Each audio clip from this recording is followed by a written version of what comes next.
Welcome to the Struggle Bubble. I'm your co-host, Chad Cutting. And I am Craig Sergi. On today's episode, we are tackling the crucial topic of accountability. From sidelines of youth sports to the chaos of summer break and everything in between. Taking ownership of our actions and choices is essential for growth and success. Wow, Chad, where do we begin? We got a lot to cover on the accountability side because we see it day to day with our kids, with our spouses, with our teams, with our leagues. And you and I have discussed offline quite a bit of what it means to be able to depend on somebody, but also set your own goals in life. So why don't we set up just a little bit about how we view accountability and what accountability means, and then get into some specific examples of where we've seen it professionally, personally, and then amongst the kids. So I'm going to go ahead and start off just with a little bit of an example. A long time ago, maybe almost 10 years ago at this point, I was visiting a friend who got injured in a car accident. And we were up visiting maybe 4 or 5 hours up in San Francisco. Had a great time, got to connect, walked out of the hospital, and the car is gone. I look up at the sign down the street. Was it a nice car? No, it was a POS, but that's not the point. I got super frustrated because we were in a street sweeping zone. So basically couldn't be there at the time that we were there, missed it by about an hour. And I got really, really upset. I started blaming the government, started blaming the city of San Francisco. It's always the government's fault. I mean, come on. Started pointing fingers every different direction, then just had to take a deep breath and say, you know what? This is on me. We were in a rush. We were here for all good reasons. That doesn't excuse anything. And really had to take a second to reflect on why I was immediately pointing fingers and just say, hey, this one's on me. It's going to cost a few $100s.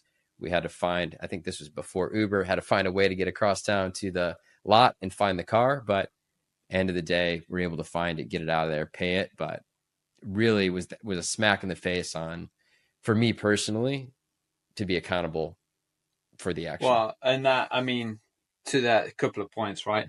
Pointing the finger, you better point the finger back at yourself. At the same time, look in the mirror, right? You didn't read right. It is what it is. You got to pay the consequences. And by the way, they tow those cars in that shithole part of San Francisco underneath the freeway. Super sketchy. As that happened to me. That's exactly where it was. Have you been there before? Yeah, surprise. Same thing. My cousin and her then boyfriend, now husband, were visiting, and I don't know. I dropped him off in the city, and then I went and had work or something. Then I came back up, so I called him, and I'm trying to think. This might have been pre-iPhone. No, we must have had iPhones, but I don't know if I had an iPhone. Anyway, 2009. It was early? Definitely before Uber. Yeah. Same thing. I called him, said I'm coming back to pick you up. I'll meet you at this Starbucks or whatever. I went and grabbed coffee, and by the time I come back, my car had been thrown on a flatbed truck, and I was actually there. I ran up to the guy and I'm like, "Look, let me pay you cash." He's like, "Dude, I already called it in. It's going to that piece of shit underneath the freeway." So it was great. It was like a dumbass though. I went straight away to get my car because we needed it, obviously, to get back to the bay. Back down here. I'm like, I should just carried on. Should have left it there for the whole day and just use it as parking. Because probably cheaper than parking in San Francisco. Make like $500 or something stupid. But anyway, no, you're right. You didn't read the sign right. You didn't do this. Mistakes happen. Shit happens. We have to move on from it, as we know. But you're totally right. I think. So let's dig into it. Let's dig into it on the sports side. Accountability in sports is something that I deal with all the time, right? And I think that people who listen to this, and you've heard me say it all the time, I say to the kids that I coach, I can't do it for you, right? I'm just the coach. I'm the one that's playing chess. I'm moving things around to help, but I'm not the one who can be out in the field doing the running for you. I'm not the one that can take the shots for you or whatever. So I always lean it back on the kids very early on in their playing career on accountability. Like if that player burnt past you and you couldn't be bothered to run back, I can't do it for you. Don't look at me as the coach to fix those problems because I can't do that part for you. So I try and teach the kids very, very early on about accountability. I don't say that like in that term, but And I also put it out there as it is a team sport, right? Somebody goes in goal that maybe doesn't want to go in goal. And you've heard me say this before as well. The first defender is your forward, right? They're the ones trying to break down the play from the back line, moving forwards, etc. So the accountability is the team. If they score, it's not the goalkeeper, it's the team. They shouldn't. How did they get there in the first place, right? So I think from a sports standpoint, actual game relationship, that's super important. Then accountability when you're not training, you're not in the game, you're at home, those kind of things also bleed into this kind of topic we're speaking about today. Did you go in the backyard and juggle? Did you play today? Did you, all those things? Again, why didn't you make the team one, for example? Well, did you achieve everything that the coaches laid out for you? And I always try and teach the girls as well, my girls, my kids, not my team. What are you doing extra, right? Did you reach out to a choreographer and ask them for advice? Did you go and do a private say, or did you ask us as parents to do a private lesson to learn how to do that? Did you, right? So Q&A. So, and you've heard me say this, and this is maybe another talking topic. Hopefully everyone listening that has been speaking to you and I, maybe take this small part of advice that I try and give my girls every morning is consequences and actions, right? There's an action can lead to a consequence and a consequence can lead to an action. So are you doing everything in the way that's going to be successful to lead to success is what I'm trying to educate the girls on, right? So if you can't blame the teacher that you didn't have enough time to do your homework because there's a consequence, right? The action was sit down and do your homework. The consequence of not doing it now is you leave it, it gets later and later, you forget what the teacher told you or whatever it is, and then there's a consequence. The consequence is you didn't do your homework on time, you missed something, now you may miss an end of school trip or whatever that is, but that could have all been resolved, X amount of weeks ago if you'd taken the action at the time when it was appropriate. Yeah, it's really hard to digest that and think into the future, put yourself into your future because you have an emotion that you're feeling right now. I'm tired. Something else happened during the day that made me upset. I'm really not able to, understand exactly what the consequence is going to be down the road. But then you really sit down and think about it. We have a very quick trigger to want to blame somebody else and want to get in and say, well, it was the traffic, it was the sign, it was the government, it was that other player, it was this X, Y, and Z. And I think it really gets down to you're afraid to fail, but it comes off as afraid to take responsibility. You immediately want to find an excuse or deflect and not put it on yourself, to not take that accountability. And it's really lacking in today's sports or even today's society. Let's go back to the days of my bad. Growing up, 90s to early 2000s, the phrase, my bad, that's on me, my bad. We said it all the time. And whether we really meant it or not, maybe we can argue the merits there. But there was an immediate reaction, say, oh, that's on me. I'm going to do better next time. And I don't see as much of that anymore. There's a really quick finger point that's happening. And to your point, not reflecting inwards, that's causing I think a lack of trust. A lack of trust with teammates, a lack of trust in friendships, a lack of trust at work that is really unfortunate if we could just get back to taking that accountability, taking that responsibility to have a little bit more of a working relationship. Yeah, no, I totally agree. And I think, that leads into like being a professional, right? I see it all the time is accountability leads to being a professional. I can trust that you're going to do this or do that, and I don't need to double check you. That's huge. I think we've lost some of that. I truly do. And I was actually just listening to another podcast about that and flip it on its head, right? If those traffic lights didn't turn red when they did, there could have been an accident in front of me. Or, and I was trying to flip it on the positive as I've kind of developed those gray hairs in my beard. Like your car getting towed. Did that happen for a reason, right? If it didn't get towed and you jumped in the car, you could have been in a car accident. Who knows, right? So I always try and flip it in that mannerism and take it from a learning. Happened to me, kind of side topic, when my phone got stolen in Europe a couple of summers ago. Right? I'm the dumbass that left it on the table and the guy just came down and swooped it up So it's on me, right? I trusted people weren't pieces of shit, and I was wrong. So, lesson learned, but it's not going to ruin my vacation. It's not going to, screw any. I mean, kind of was a struggle bubble because then, all your hotel reservations, everything's on an app, but there's ways around it, obviously. But yeah, I mean, that was on me, right? So again, you trust people are going to do the right thing. And there's definitely a trust element around that accountability and again, going back to sports, right? You must trust your teammate that they're going to do the right thing. Right. And I explain that to the 7 and 8-year-olds all the time. There's two of you going for the same ball. Trust your teammate. And the girls, anyone and parents that are listening to this, they'll hear me shout it all the time. Trust your left foot. Most players are right footed, right? And their body position set up for the left. And they'll hear me shout all the time. Trust your left. Like, put that trust in yourself. You're going to be fine. You're going to accomplish something. Like, keep moving forwards. Don't hesitate. The minute you hesitate, you get yourself in trouble. Trust that it's going to work out. And if it doesn't, we'll fix it. And I think that goes for work-life balance as well. There's no work-life balance, but for work as well. Trust that what you're pushing forwards is going to be successful, and be open to, if it's not, how do we fix it and drive forwards from there? I think that's one of the main points. If you go into a situation with a rigid belief of how it's going to happen, and you have a story in your head of how it's going to play out, you're setting yourself up for failure if it's rigid. Now, there's a separate line of thought on preparedness, game planning, to go on and say, hey, I have a plan for how I want to approach these situations.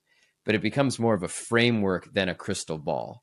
That way, when it doesn't work out exactly as planned, you have the framework to then rely on, oh, I am prepared, therefore I can adjust to this situation. Or I've thought through some different game plans. All right, this situation came up, I'm going to adapt to it. That would prevent the finger pointing because you're not a failure in that moment. I don't need to deflect away from me and onto something else. I can say, it's okay that it didn't go okay.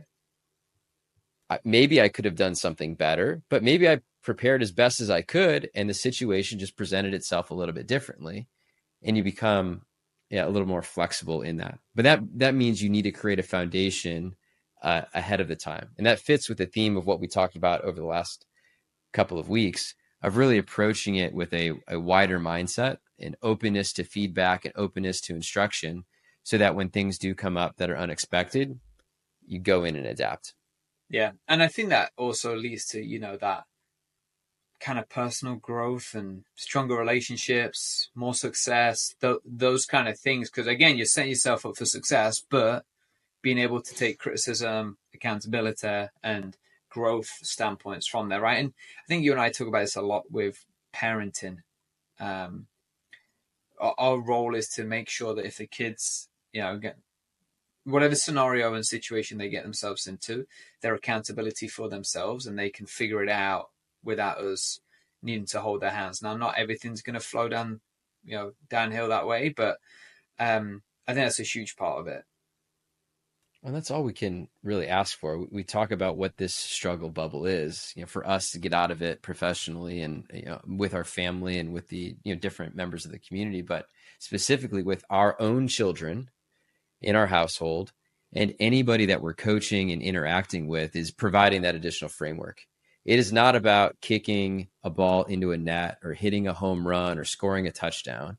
It's about building a community, an ability to be dependent upon and be dependent of others, and then being active and positive in that community. I'm saying none of us are going to become professional athletes. I'm under 6 foot tall. You see me at darts?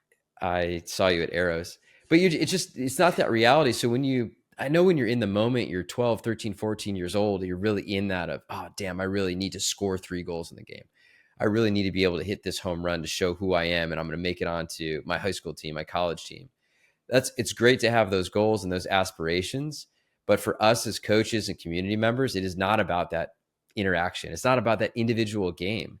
It's continuing to set the foundation so that kids can rely on it as an outlet and rely on their teammates and their coaches to really help them get to that next phase of life. Yeah, no, totally. All right, so let me throw this at you. I don't know scenario, but something happens and the kid needs to take accountability for it, and they're not. They're like, it's your fault. You did this, you did that, whatever. How do you deal with that as a parent or as a coach? Yeah, I mean, both are a little bit one and the same. I think inside the parenting aspect, you have all sorts of other frustrations that are going on of, fear of failing as a parent. Like, what did I do? I went through this all weekend. You want to talk about, going through Father's Day existential crisis, but what could I have done more to provide that framework or groundwork? I think diffusing the situation is the immediate first step. We as coaches or as parents are not directing blame. We're not directing an emotion to say you are failing or you are doing this the wrong way, but backing up a moment to say, all right, what happened? What is your view of what went on today or in this event? And back it into the level of preparedness, right? If you are at home and you broke a vase, were you playing ball in the house? Well, we have rules. This is why we have rules. You kind of reinforce the actions have consequences that you alluded to earlier. And you back into this is how we're going to approach it. But I think without blame and without attitude is the best thing that we can do so that there's a comfort in failure. Because the next time that it happens, if they're too afraid to say, oh, this was my fault, therefore I'm going to get in trouble, then you're going to be right back playing the blame game and not being able to take accountability. So I think accountability with consequences, but in that trust tree of being able to understand what went on, the emotions that took play, and why you got to that situation. Yeah, I like that. We had a saying back in England to any of the boys that are listening: poor preparation equals piss poor performance. Right? So if you didn't train, what did you expect? Right? You're gonna be bad. Simple as that. Yeah, I think it's interesting. There's an emotional standpoint as well. I think age of the player or age of the kid, understanding cohesively what the hell's going on. I think that's because some of them can't work out whys, which is something I always try and, as you know, and the way that I coach is Q&A. I'm going to ask them why did we look at this? Why are we doing that? What are we seeing? What are we doing? And you hear me all the time, even parenting. Someone loses it and goes mental about something, and it just try and roll it back a little bit, right? Just like, did we prepare the kids right for that as parents, or did we do it all for them? And now when there is a failure, they get pissed, but they didn't have any hand in finding success in that at the same time. So I always try and lean on that personally pretty hard on, again, I'll do your laundry, you put it away. I don't care where it goes away, but don't shout at me if you can't find your stuff the next morning. Like, you have the responsibility of putting all of that away in the place that you think is right. If you want to wear Uggs in August in 98 degrees, take the consequence of having blisters, sweaty feet, and stinking. Your choice, right? There's your accountability. You stink. So there's little ones knocking around every avenue if we go looking for it to point out to the kiddos to work out what that really means. Yeah, and just those little building blocks are huge. That was one of the biggest revelations that we had with our oldest as we started to prescribe the actions that needed to take place and really say, all right, go put your shoes on, go get dressed, go pick this out, go. It removed her accountability altogether. So then she started pushing back to find her autonomy of who she really was. And once we started giving information, right, we're going to leave for school at 7:45. That's a piece of information that is not prescriptive. It's just a general framework of when we're going to go. Yeah. You have a game this weekend. You have tryouts in a month, and allow them to internalize what it's going to take to then do the action that's going to lead to more accountability, because you're not prescribing. If you prescribe and that fails, that's on you. They're pointing that right back to you. You told me to go do it this way. You told me that I had to prepare this way. And this is all going to depend on the age of the kids, the age of the athletes, and where they're at on their training. But I think getting into and just providing enough information that you have a framework and not a blueprint that allows them to have that accountability and ownership of how they want to handle that situation.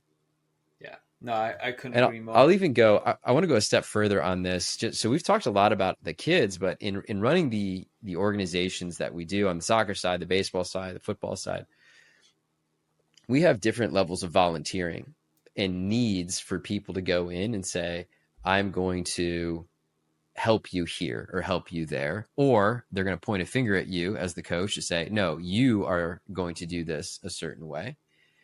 But there's an accountability factor on you as a volunteer coming into the league, whether that is paid or full volunteer or otherwise, to say, I'm in this situation, I'm going to make it as positive as possible. So, what does that mean from me? What do I need to be accountable for in this situation? If I'm volunteering for a snack shack or a team coordinator or any other, on the field, what does that mean for me to own that moment? Oh, there aren't hot dogs in the snack shack. Somebody else should have done that. I'm just here to work.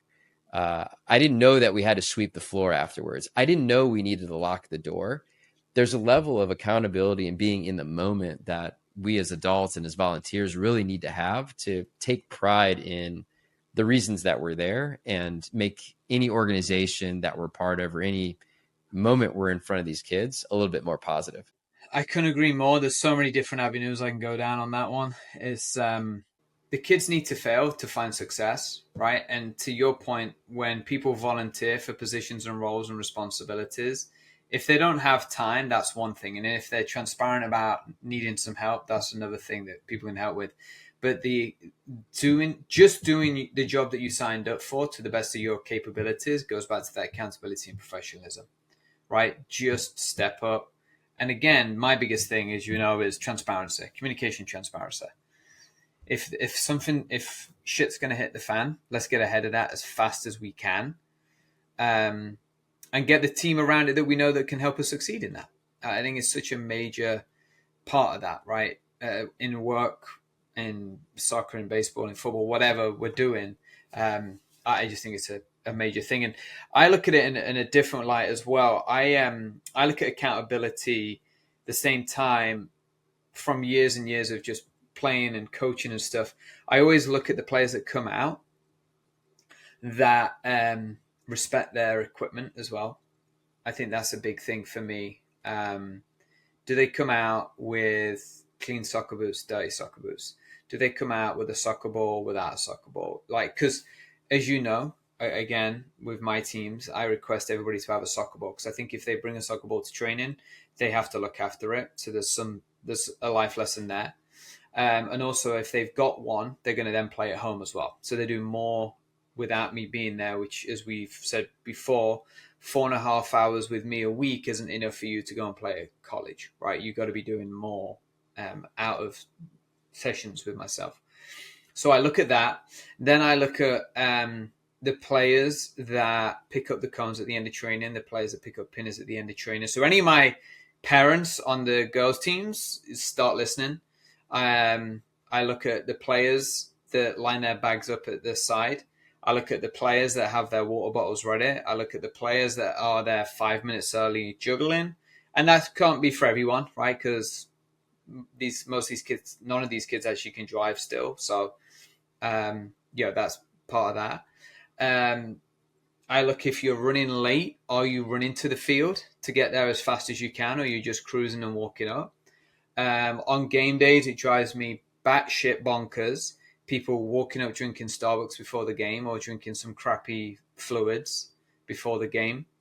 There's a ton of things that I mentally checklist before the kids even get on the field, get training with me, or after training, right? Again, just very, very basic. Which kids go and pick the cones up, pick the pinners up? Which of them, when I say bring them back, do they put them in front of me? Do they throw them at me? Do they put them in the bag? What do they do?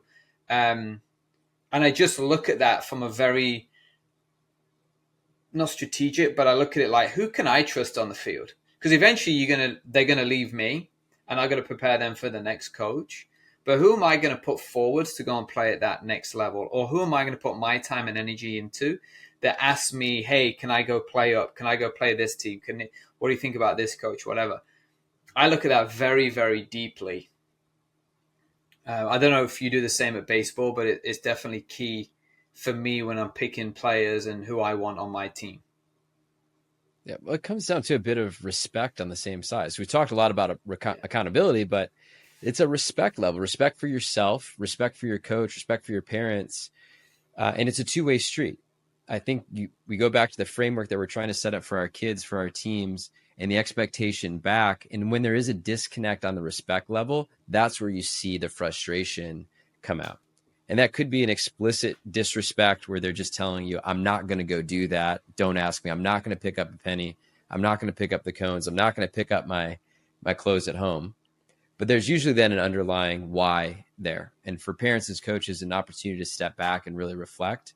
But across the board, going above and beyond, being able to say, I respect this game, I respect this family, I respect this coach. You go in and then go that extra mile. You're accountable to yourself, you're accountable to your team, you become dependable, you become trustworthy, and then it fuels everybody else.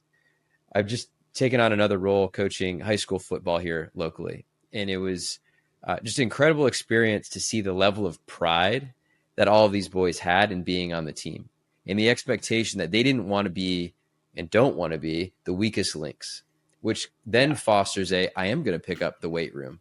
I am going to pick up these balls. I am going to carry the equipment bag. I want to be looked upon as a leader on the team. And it's everybody massive. feels that emotion. It's massive. It's a huge flow and a turn of momentum when you're able to break that through. Now, on the same token, going in the reverse direction, that team culture, family culture is super easy to break because you're just one person away or two people away from breaking that to say, oh, I really want to do that. Oh, Timmy's not doing it. I'm not doing it. Johnny's not doing it. Great. I'm not doing it. And then soon you've got a coach looking left and right saying, what the heck just happened? Yeah. We used to have this big bond, and I just go all the way back to it. It is a framework of expectations and accountability. You set that early, you reinforce it often, and that means reinforcing it as a coach. You model the behavior that you expect, and then the kids are going to gravitate towards that. Yep. Again, poor preparation equals piss poor performance. Starts from the top down and also bottom up. Right. No, I like that. I like that, Chad. I think we can finish on that one. We nearly ramped up 30 minutes on accountability, professionalism, respect, responsibilities. The kind of list goes on, but I think it's a cortex to grow in as a human, honestly. Look in the mirror. Take that accountability. How do I help? What can I help with? And again, any of my players listening or parents, please refer back to pick up all my crap at the end of the sessions. And just overall, remember, it's not about being perfect. It's about the progress. It's about the journey. It's about being able to be flexible and reflect on who you are and where you want to ultimately get to.